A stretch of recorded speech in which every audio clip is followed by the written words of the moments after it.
You know, aside from being nice ornaments, a fella can have a whole lot of harmless amusement out of these here toys. Hey, take, for instance, them knobs up on top of that sign.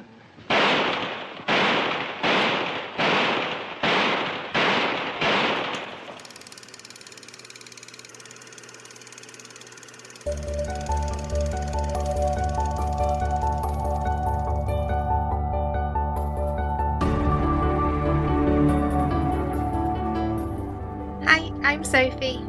Hi, I'm Paul. And we are SP Film Viewers.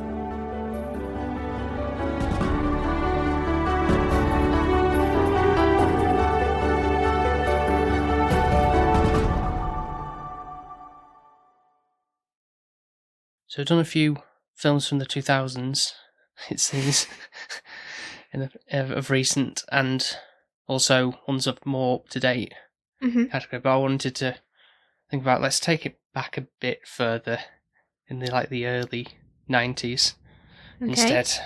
I think so. I was going through a few, wasn't I? And then gave you a sort of a conundrum of... You did.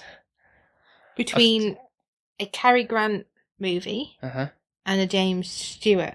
Yep. Which is tricky.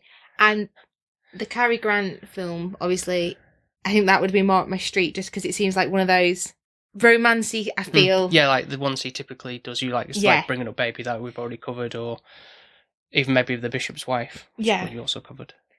Whereas then you have to dishearten me and say that the one with James Stewart in it is a Western. And I was like, I've seen two Westerns in my life and one's been alright and one's been crap. Yeah. So that won out of a coin toss, essentially. We have to start a little Google Hub device to heads or tails it. And you're like, oh, is it just going to just go heads?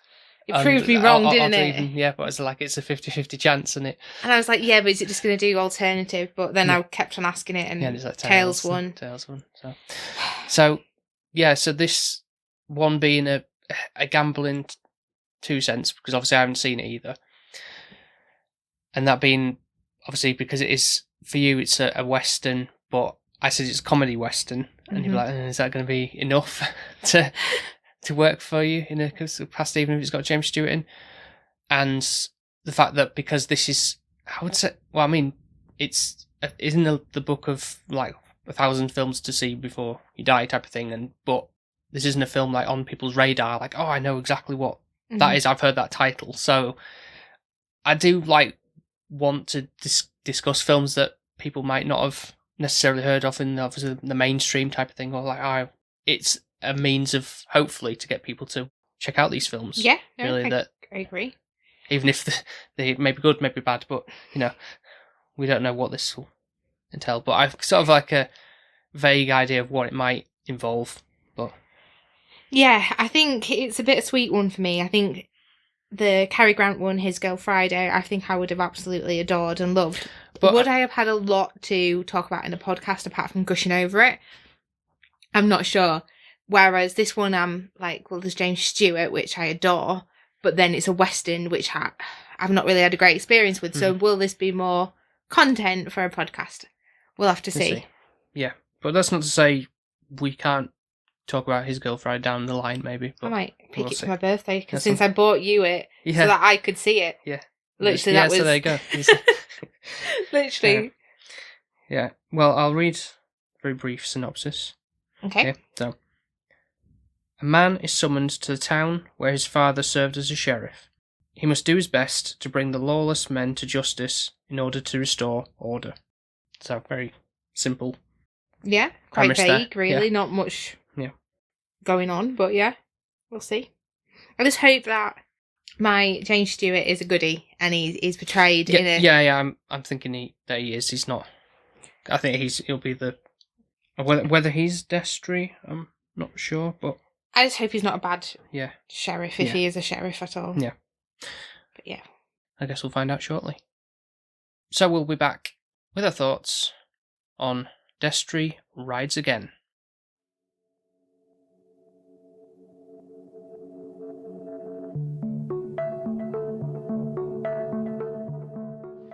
Whenever I meet a new deputy, I always ask him for his gun.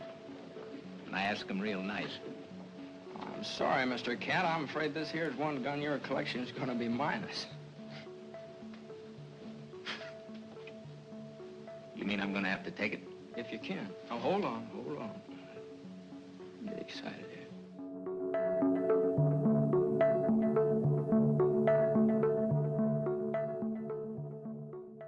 And we are back from Bottleneck.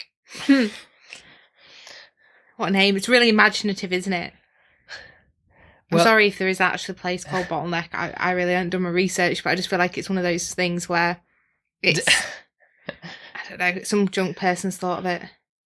Well, I guess that could work in a sense because obviously it's like, obviously like liquor's flowing quite in this big saloon and everything, but also I guess it makes it sound like you're stuck in there once you're through, and it's like, well, you kind of, this is all you've got to live for. I think it's the characters that you've got within this that trap you, like they're in a bottleneck of like the mayor and the crook of the saloon, and it's kind of their town and they're running it. Yeah, exactly. And you're stuck in that bottleneck. Even if you're a good person, you're not going to come out justified. Yeah, so you got this establishing kind of area with, like a wild saloon, as I say, like a lot of fights and music playing and all that kind of stuff that you kind of expect from this kind of... I really enjoyed it. So it opens up with, is it Francis or Francine or... Frenchie. Yeah. If I remember Frenchie from Greece, then that'll stick. Yeah. Because I feel like sometimes the way that people pronounced it seemed different every time I was hearing it. I did look at the back of the Criterion box. I do like her as a character, though. I think she's feisty. For a woman back then, like, you could either be very submissive and do as you're told, or you would be kind of... She is, like, Bottleneck's female slut, but...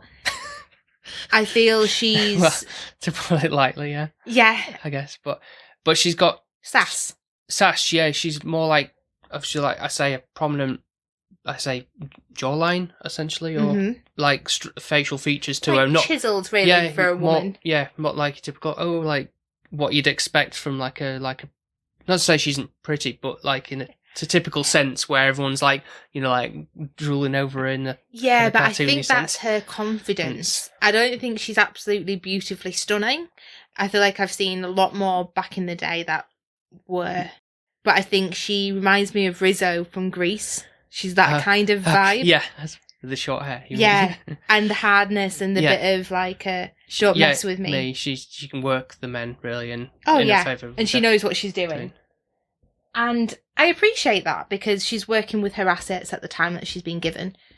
She's singing, she's throwing drinks at people, she slaps a man because he touches her bum or something like that. And I just think, when I saw that initially, I was thinking, gosh, imagine being a woman back then. Like, how awful would that be? Like, literally, she was just a piece of meat to every man, like, there. But that's the only way she could have power. She's unofficially, like, the boss of the town. She runs it really, but and I think that's only because every man in that saloon is thinking with their underpants because of her, like her presence is because of the sex appeal that she has, and I think that's what all the men are drawn to, and they get a little bit flustered, and a bit, and I think that's how she can control the situation. Exactly, yeah. I mean, it comes across in a way that you would typically expect it to function because obviously men, think with the pants, and it's like, the woman's a pretty distraction from winning a card game in this sense for the land. This guy, Mr. Kent, who's, as I noticed throughout the film, he kind of holding his like jacket lapels, like what like kind of trying to be like proud in a sense. Well, no, you can say like I am like you must respect me type of way, not in a cute way or anything like, but as in like don't mess with me type of... Right. I thought it was more like trying to make himself look bigger, but he's not. I feel like he lacks a lot of confidence and he's trying to... Because he's got that... He looks like a villain, essentially. And he is. Wait, who are you on about? The guy that loses all his land? No, of course not. No, the one with like the small little moustache. And he's like... He owns the saloon. And he takes out the sheriff. Yes, I thought you meant the other guy. The one that the one lost who his No, not ranch. him. No, not him. No. Yeah, no, he's a twat.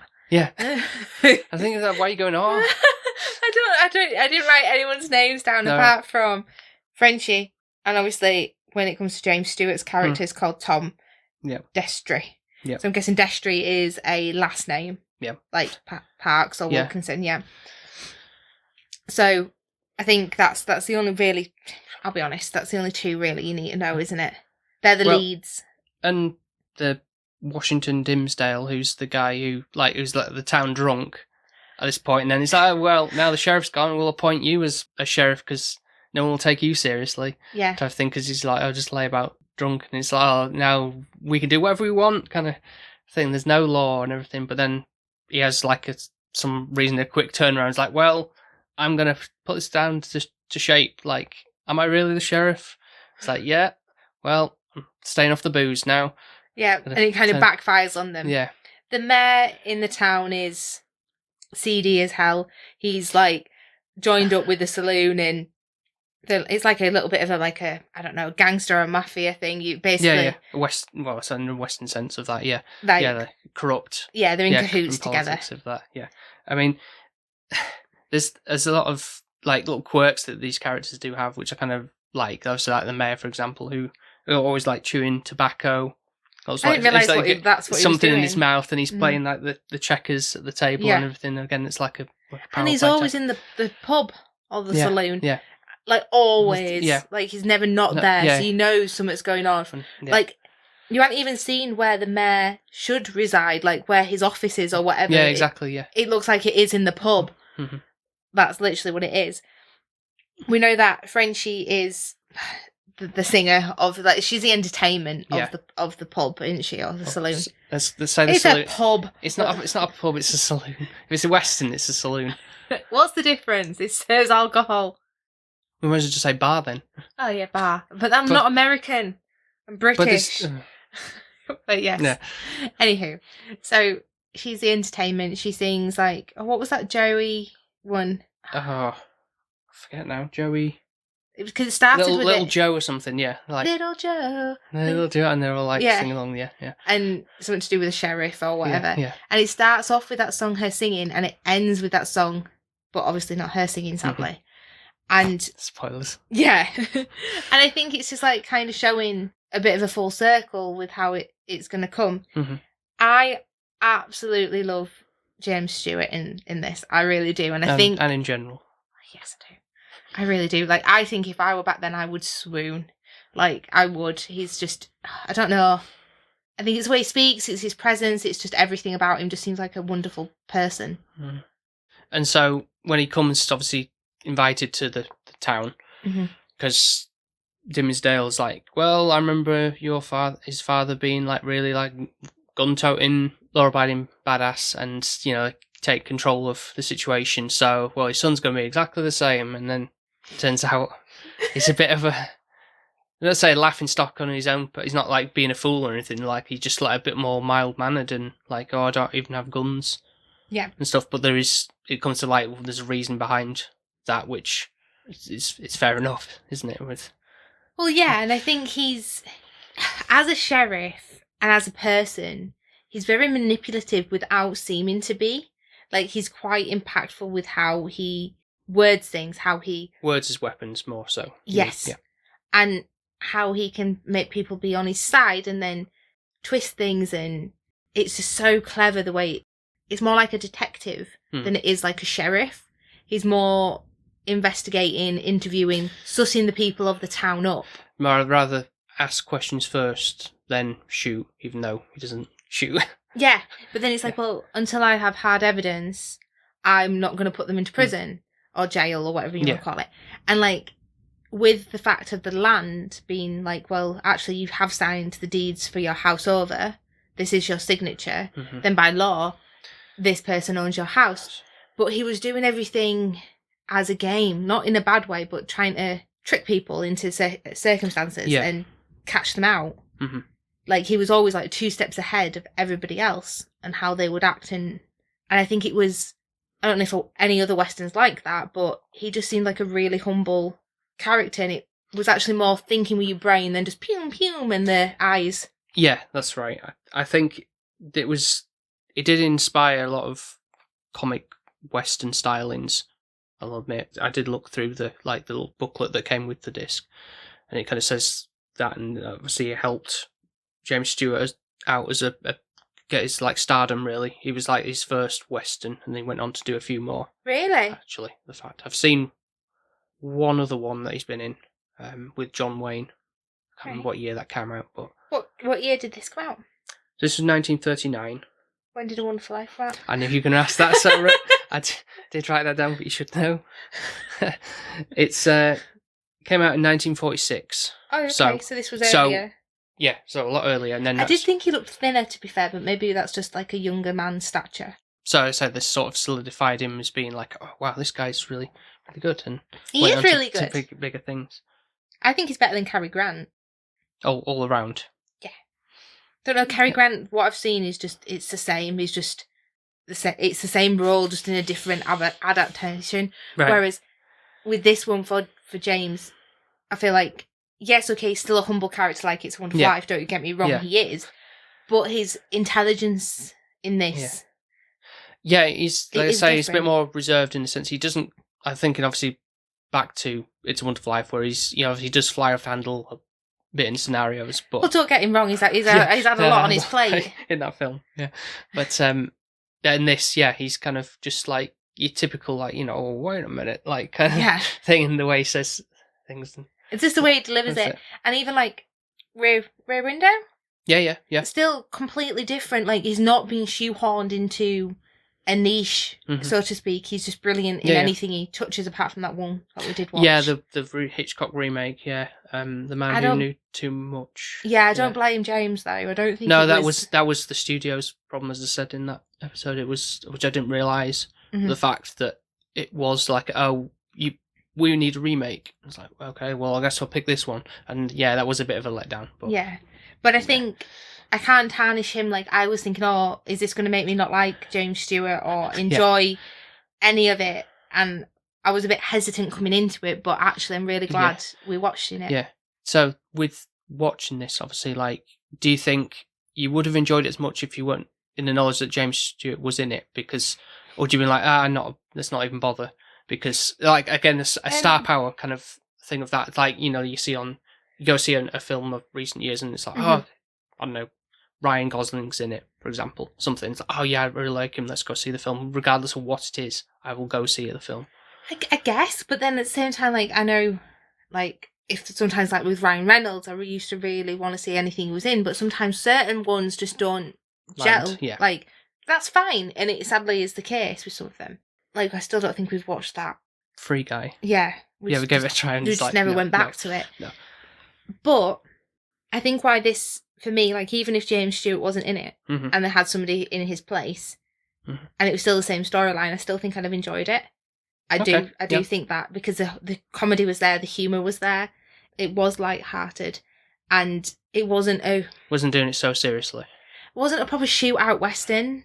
I think I don't mind a comedy western. I think that if it's the drunks and everything, they're falling over the table, that kind of thing and stuff.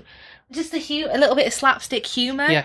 Whereas I think The Good, the Bad and the Ugly, we knew we were going to come to this. Yeah. I'm so sorry. How many times do I have to speak about this film? For the rest of time.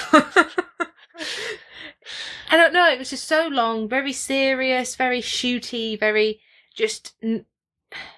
not a lot happening, a lot of desert. Whereas this didn't feel like that. We were just in a couple of locations. Sure. We weren't travelling far and wide over the desert. It felt a bit more like Red Dead Redemption, this did for me. Okay. Playing that game and enjoying it and being, if you wanted to be the good person, you could be. And I don't know, I feel like a Western that way is a bit better than, pew pew, eye shots, everything like that. That just really pisses me off. Just flip and shoot one another. If you're going to do it, just get it over and done with. But I think that's because, for me, I'm not an action person. We actually watched this weekend for my mum, didn't we? The Beehive, whatever. Beekeeper. Uh-huh. And I was a bit spoke to my mum about it today, and she was like, I was a bit disappointed. And I was like, why? It's everything you'd want. And I'm thinking, it shows how people's taste in films can change. Back in the day, if my mum watched that, she'd have absolutely thought it was amazing. Mm-hmm. Now she went, it was a bit predictable. I'm like, yeah, it's literally, but an action film is predictable. Like, Yeah. I'm sorry, that's... And so is a romance, like... It is what it's pretty much what it says on the tin. Mm-hmm. There's going to be a lot of, like, shooting and violence in and action, and there's going to be, Mm-hmm. boy meets girl or falls in love. Mm-hmm. Whereas this, I wouldn't anticipate what I was getting.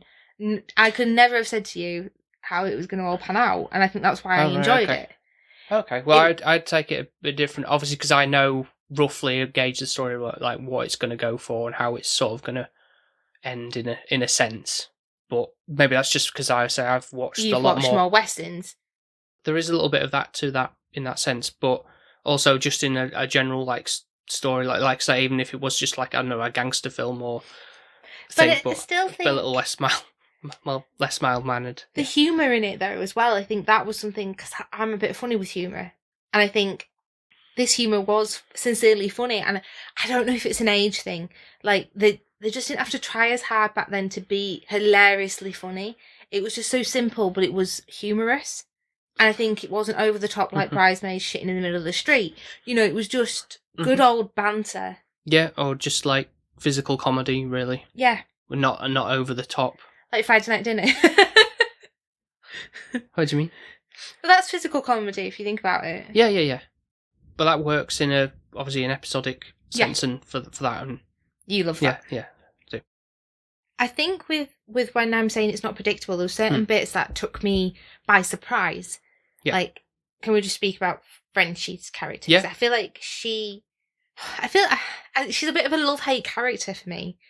Like, I can understand from a woman perspective, like, every woman will hate her. Like, she's a threat. Yeah, I'm sure there was like a point when all the women in the saloon were like ganging up on her, like almost like dogpiling on her, like just get away, you like ruining, our marriages and all that kind of stuff in a way. And they hate her. Yeah. And every man is like infatuated with her. But she's not got anyone really she can trust. She's not safe, like, in her job and her position. She's backstabbing everybody. You think the way that at the beginning, the guy that you were on about holds his... Yeah, Mr. Kent, yeah. You think they're in a relationship and, like, she does kiss him and such, and they seem quite close, like she's his little sweetheart. Yeah, I would have assumed that from that interaction, but... But it's not the case. No. And he kind of pushes her around and hits her about a bit. And basically just using her to help with his betting corruptness. Yeah. I think the only real friend that she's got who's also female persuasion is the housekeeper maid. Yeah. Which has to be a black woman, yeah, doesn't she, obviously? Louisiana or whatever. Yeah. Yeah. I do feel like it's racist, but obviously I know back... Again, at the time, that was the case. Yeah.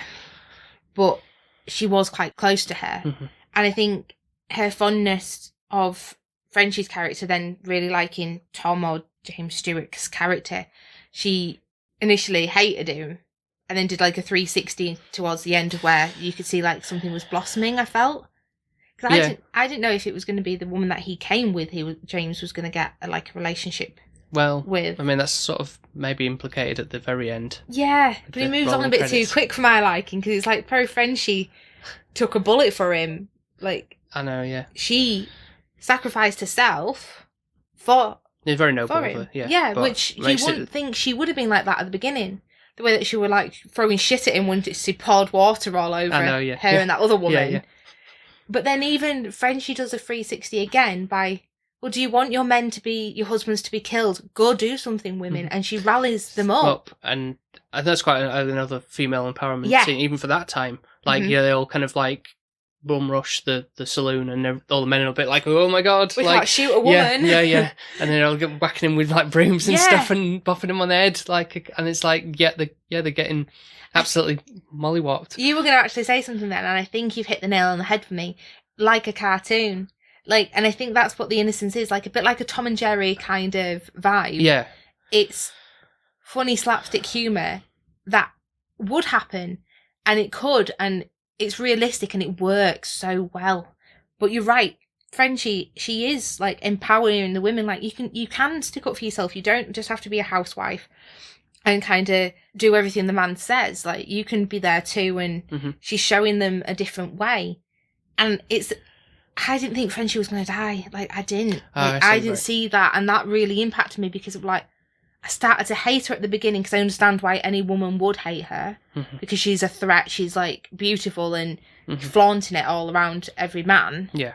And if your man's fickle enough, then he will go. But then she's like, actually, she's a really good person.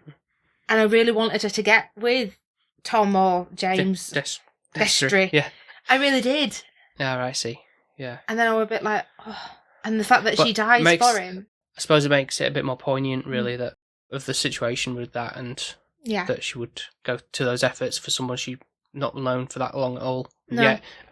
Yeah, I obviously can see from him it's been like like making a big difference in the town, really, that in a more gentleman-like way. And I think that's what's wonderful about his character. Like, he's got some really, really good moments where he shows he's really impactful. Yeah. So, like, with the water when the two women are fighting, and he's done it straight away, rushing and split them up. He stands there for quite a while watching him. And I feel like it's a parent with your children, like, I'm going to stand here and look. And then go, right, okay, enough's enough. Yeah. Sort that out. And then, because at that point, everyone's sort of like, before they were all like laughing at him in the saloon and going, like holding a parasol and... I was some milk instead of hard reminded liquor. Me of me. That's what you'd order. Yeah. White Russian. Milk, yeah. But... And then it quickly turns on. They're the laughing stock, especially once they pour the water on them both, and I think it's just he's like, right, I'm just going to put the fire out. Like literally, that's what it's like. I'm just going to get a bucket of water, and she'd pretty much ammoed him with that, saying, "Oh well, if you cleaned up wherever you were last time, you can clean up Bottleneck by sweeping the saloon up and mopping it. Don't miss out on the corners." Yeah. And he's like, right. And then from that.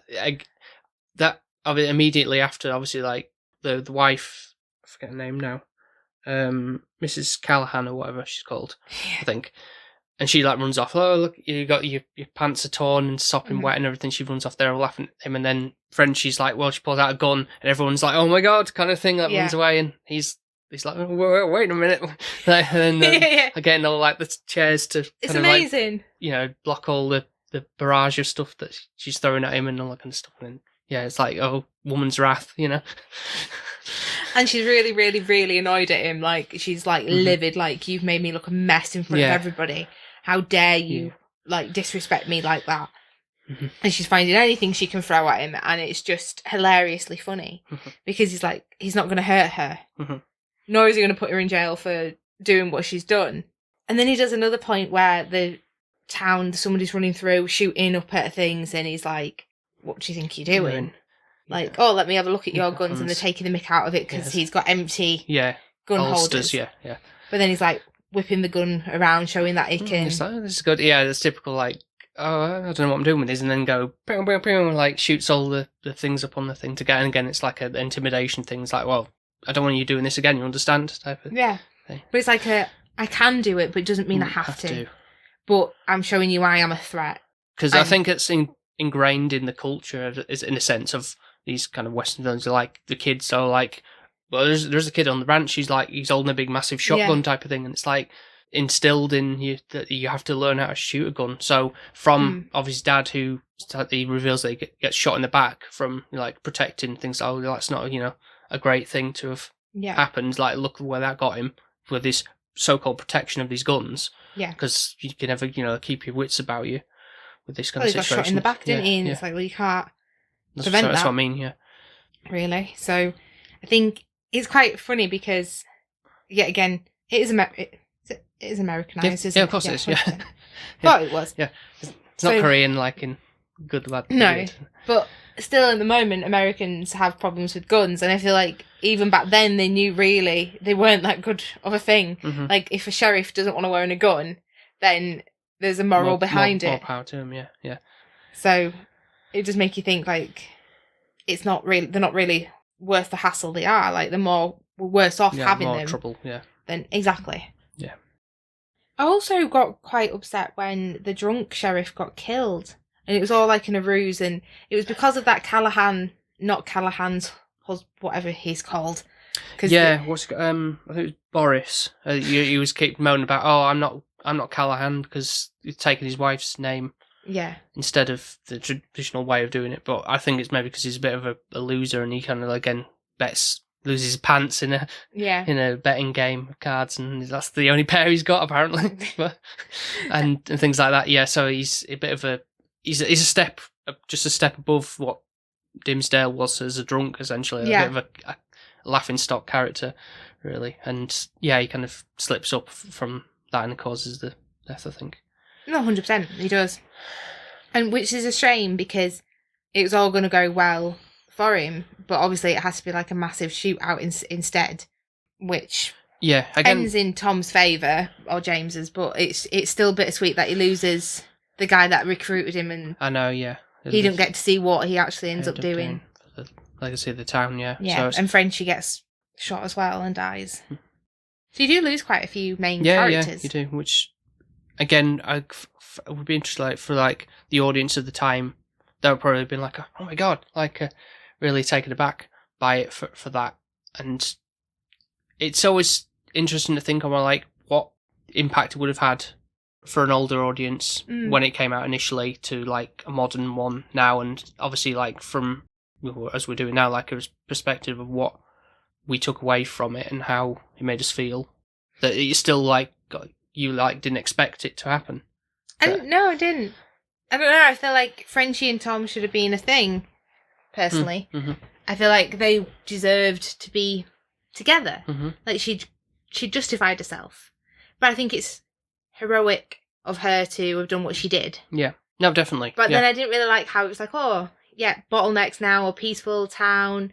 We've killed all the rebel kind of within it, and then he's asking this other girl that he came with, oh, what do you think of marriage? And it's like, the thing about marriage is, and then I love how that kind of he's just spewing a tale as the credits kind of roll, and you kind of see him going out as if explaining it, kind of as if he's just waffling on a bit, because he does that a few times. He almost situational stories. He's got oh well, I knew a guy once who did. I think it's time either to put out the fire of what the situation is, depending on if it's a bad one or whatever, or just think about it this way rather than going off on one about and things like that. It's just a different perspective he's portraying, isn't he? Which is good. I think it's more of a for the woman he came with.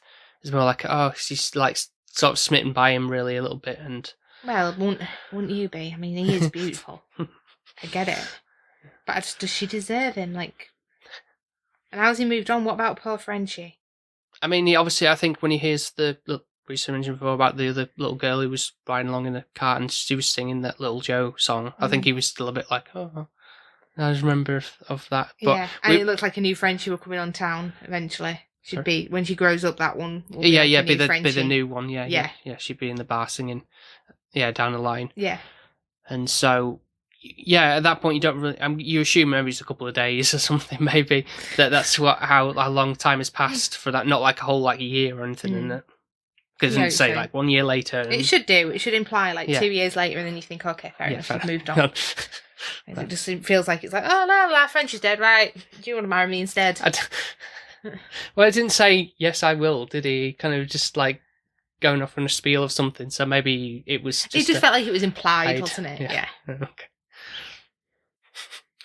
So does that knock it down a point? No, it don't. It don't. Well, I am going to throw it to you though first this time. Huh? This is not how this works. But why are you making up the rules?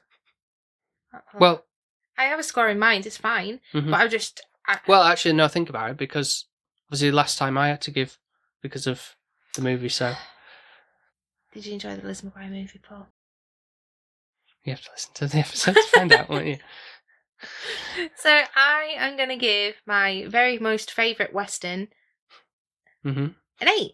James Stewart. Well, it could be a 9, actually. You would watch it again? Yes. Yeah. Oh, that was very adamant, wasn't it? Yeah. And it's short run time as well. It's an hour and a half. No, just over. Yeah. I'm going 9. It's bumped. 8 would be if it didn't have James Stewart. 9 is because of the star power of James Stewart. I love him. I love the film. It's got good comedy. It's humorous. It didn't feel like it dragged. It was in black and white and it was stunningly beautiful. Just everything about it was mwah. Oh, very positive. Yeah. I thought it might have been an 8, but didn't expect it to get... Yeah, because I was thinking, well, Sophie, you really enjoyed it. Yeah. Why is it not a 9? Yeah. That's fine. Yeah. Okay. What's yours, Paul? I'm going to go with an 8. Okay, so we could have been same. Could have been same, yeah. I say, like, for a short run time, works in its favour. Doesn't waste time in like what it's got to say. There's a lot to enjoy of the like the comedy aspect of it, and not just I sort of know what I'm getting from that from films that came later, or even like I think to my dad who watched like a show called, I think it's called Bonanza or something, and it's kind of that kind of typical like comedy western series that was sort of like falls in that footsteps. So I sort of know vaguely about that what it was going to be like that. But I say you've got James Stewart in lead role. And what do you think of James Stewart? It's very good. He is, isn't he? Yeah. Do you fancy him? No, but I get happiness from knowing that you're happy watching films that have him in, I guess. If that makes sense. Yeah, that's quite sweet. I don't know if I feel the same way about Emma Stone, but maybe that's because she's still alive. Maybe, yeah. And yeah, no, it was a lot of fun, really. It was? Yeah. I know I was smiling. Yeah. You looked over and you're like, you enjoying it? I'm like, yeah. Yeah. And you were like, sat there like, bless you, the cat had got the cream. Yeah, so that was great that we've both enjoyed it, and it was something that you wouldn't go, oh, that was terrible. It was kind of would have been a low score, but only pipped by James Stewart being in it. So I was reluctant to watch another Western. So if there is other Westerns with James Stewart in it, I might consider. There is, as I say, the other one I have seen before, and I'd say it's a bit more serious. Not in the same as like The Good, the Bad, the Ugly, but it's a black and white one, but there's a lot more. It's not as light-hearted as such. A bit more aggression, I suppose, in a way. From James? Yeah, surprisingly. So. Are you a bad person? No, I wouldn't say that, but I'll leave it there for now. So maybe covered down the line. We shall see. So what have you got in store for me next week? Well, next week is going to be another guest spot. Oh, okay. So we've got somebody joining. Mm-hmm. He or she? It's a female guest. Okay, cool. But that's all I'll say. That's fine. That's all I very, need. very prolific in the podcast community, I'd say. So. Oh, interesting. So. Powerhouse. Yeah, I'd say so. Yeah. In our little movie review history. Excited then. Got a good film? Did they pick it? They picked it, yep. All right. So we've worked out the way of that. So let's just hope I like it. Hope you will. I think you've got some eye candy in it. So. Oh, okay. Cool. Yeah. Right. Well, let's go on to next week then. Oh yeah, we have to do the where you can find us and all that jazz, don't we? So thank you very much for listening to this episode. And if you'd like to check out some of our other episodes, you can do so by going to Apple Podcasts, Spotify, Podbean, and wherever else you get your podcasts from. And as always, be sure to leave us a 5-star review over on Apple Podcasts, Spotify, Podchaser, and wherever else to do the scoring system. And if you haven't already, then why are you not following us? So you can follow us on X, Twitter, yeah, Threads, Instagram, TikTok, and you can follow us under the handle SP_filmviewers. I'd also like to shout out the Patreons who continue to support the show every single month. And they are Alex and Shani, who are desperately seeking username, and SDOG, respectively, on Instagram. We've then got Jonesy and M, who are both on Instagram, under the handle Weight Loss Jonesy and M_Hayton. We've also got Mark from 100 Things We Learned from Film, Nico from The Good, The Bad, and The Weird podcast, and Ben from Film Vloggers / Ben Push Pull Health.